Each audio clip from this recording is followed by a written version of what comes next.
So, good morning ma'am, good morning Pasmis. This is my report for the chapter 10 in our groups, which is the last group. So, we will talk about the theories and principles on organizational leadership. So, for any organization, leadership is perhaps the most important element. Much of the success of the organization is dependent on the competence and effectiveness of the leaders. Hence, major activities carried on by any leader must not be governed by impulses or trial and error behavior.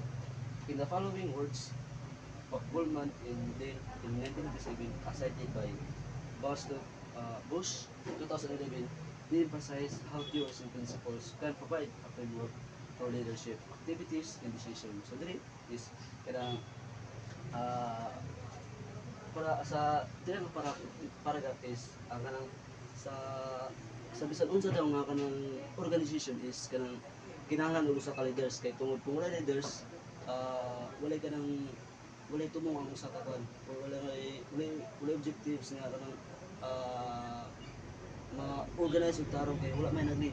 So kaya rin sa uh, para na sa usa ka kwan sa usa ka bansa kung wala nag-lead, so wala unity nga may tabo, wala rules nga mabuo, wala pagkakanang ataw ka ng di ta makaingon niya kanang mulang buo nga bansa tungod kay wala leader. So para na diri nga kwan kung wala leader ang usa ka organization is kanang walay accomplish nga hitabo kay wala may leader nga nag-lead, wala nagdala, wala nag-handle. So useless ang organization kung wala leader nga nag-handle. So diri is nagadepende daw ang success sa usa ka organization kung kana ba ka leader is kanang effective ba siya or kanang dawi siya mo-handle sa mga member niya or sa mga followers niya is kanang kabalo siya mo-lead, kabalo siya mudala sa mga sitwasyon. Halimbawa for sa kanang pan sa mga time nga na mga problema is kabalo siya mag-solve kung saan niya kung mga pamalakan niya kung mga pamaagi kung saan niya nakasolve ng mga problema o sa mga umaabot pa ng mga kuwan blaton and then dili magkatabi na ito nga ang usa ka organization is kinahanglan din sa leaders.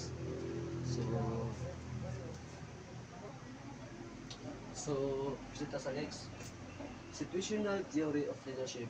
So this theory of Hersey and Blanchard in 1982 points to the importance of support, encouragement, and two-way communication in providing his or her followers. This is based on the two dimensions of leader behavior, namely task behavior and relationship behavior. So first,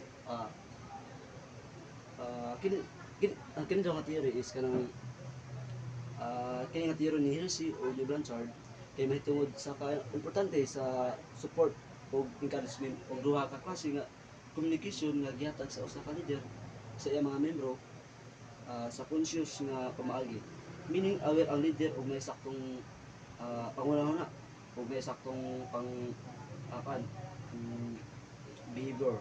And then kini is kani nga theory is gibase siya sa duha ka klase nga behavior sa usa ka leader, which is ang task behavior o relationship behavior. So first task behaviors.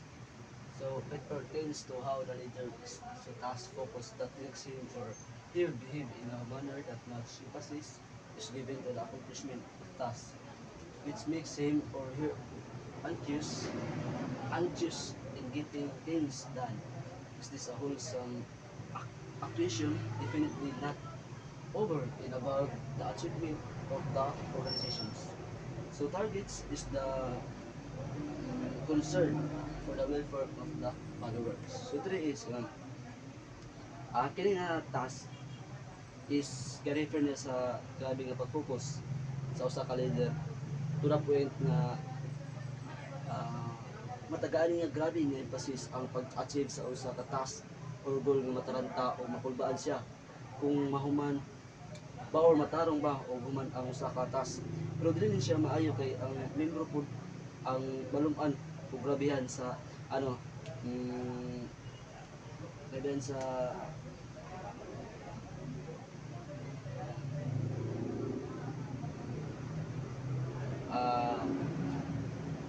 is kahago, hindi o sa sobra ka anxious, dili na makadimaw ang plano kung saan pag-achieve ang task.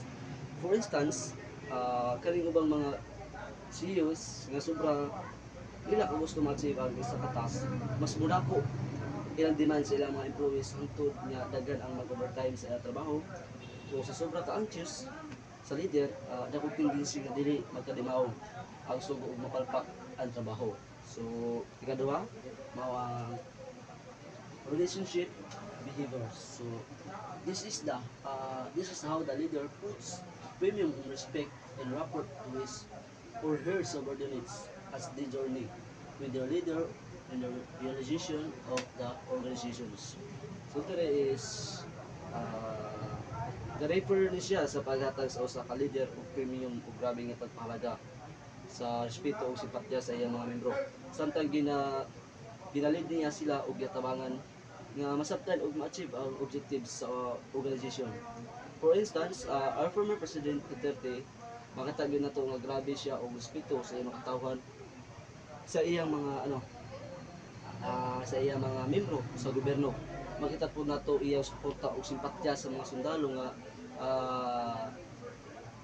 gilakan yun niya og nay mamatay. Lagi siya will establish nga relationship sa iyang mga tao, mao dagan sa iyang mga proyekto ang atuman. So that's all.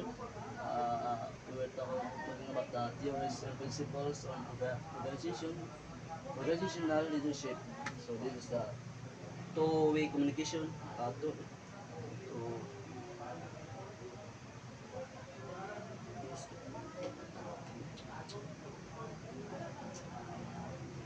So mo yung duha ka pamaagi sa duha ka klase nga communication nga gihatag sa usa ka leader sa mga membro.